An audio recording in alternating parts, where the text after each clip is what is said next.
he's your buddy. When your brother is a jerk, he's your pal. When your dad is off at work, he won't leave you when you go get a bite. At least until the sixth night. He's here, he's there, he's everywhere. Who you gonna call? Psychic friend Fredbear. He's a flower, for reasons still unknown, and he stalks you. On your way back home, he makes a promise that throws off all the lore. Seriously, Scott, what is this line for? And is it supposed to be in a slightly different yellow font here? Are you meaning this to be figurative or literal? Because if it's literal, you are opening up a literal can of worms. He's here, he's there, he's everywhere. Who you gonna call? Psychic friend Fredbear. He's here, he's there, he's everywhere. Who you gonna call? Psychic friend Fredbear. I hope I don't get copyright strike for this stuff. So, who is the little plus again? Hello Internet, I'm Yami, back for another FANF theory. Like I said, I'm following Matt into madness. This is all his fault. I want to scream sometimes. Calm down. Calm down. Now this is beginning. You can't start with your crazy rants already. Nothing, you're already ranting. Okay, never mind. So back to the topic at hand. Who is this little plus toy? Well, a popular theory is that the puppet, or more accurately, Charlie Emily, the daughter of Henry, and one of, if not the first, victim of William. Hello. Don't later learn that Sammy might be the first victim, who is Charlie's. Oh no, Charlie has members of Sammy being kidnapped. We later learn that she's actually an android. Does that mean she and Sammy were killed at the same time? And they both see puppet faces in sense and things even? Or we have to know this already? Now, that leads to two questions. Can a soul from the soul and the animatronic move on without the other? Was Sammy real? Or was he an animatronic made for Charlie by Henry? Okay, I know I see two, but from one, if souls can move on without the other, did Evan move on? Most likely, no. Since Faith and Mike are still out there, and I doubt Evan will actually leave us.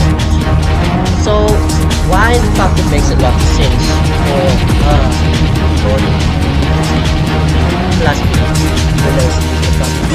whatever. One. Yep, I'm listing them again. Deal with it. Two. The puppet shows to be one of the only animatronics that's protective of the children, like the plushie.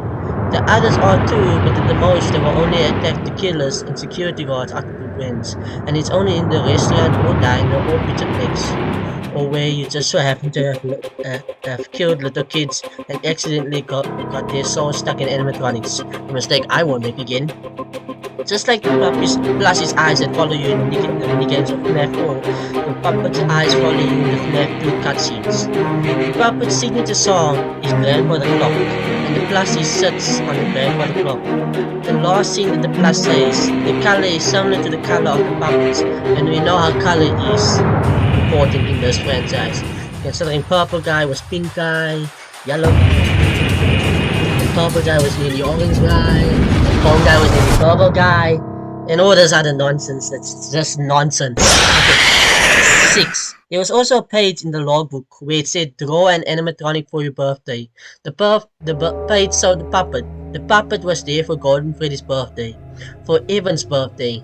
Which makes sense, since if Charlie is the puppet, it would make sense that William and Henry's children would be friends. So, Charlie finding a way to protect her friends makes sense, doesn't it? Doesn't it?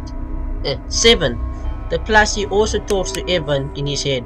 The same thing the puppet did to Lars in the Cliff mini-story. So yes, some of these don't actually make sense. Like 1. The other puppets are also protective of the kids, like I mentioned in that point. We see that in the first Freddy book, The Silver Eyes, where the animatronics attack the adults with quotation marks because they're barely, in order to protect the kids, and canonically, the animatronics are later linked to a criminal database which add facial recognitions in order to better fend off would-be attackers. Even though considering how much games there were, and how much days there were, it wasn't really that successful now, was it? 2. The clock. That detail is a small one, and might not actually be important. Who knows what was going on in the mind of the maniac who created this game. So, William and Henry's kids being friends. Doubtful, since in the books it's said by Charlie that he doesn't remember much of her father's partners. But the books are meant to resemble a parallel universe, with everything being the same, with slight differences. So while in the lore of the books he never knew them, in the game lore he could. The puppet does appear in one of the happiest day minigames with the crying child, but well, even, who knows. Hey though, that's just a theory. Hey, did you know I'm also a gamer? I used to play on this channel, but it takes long enough to write and edit these videos. I miss the days I just had a random video in the background. But anyway, I'm on Twitch. At the point of recording this, I don't have a schedule, so I stream when I can.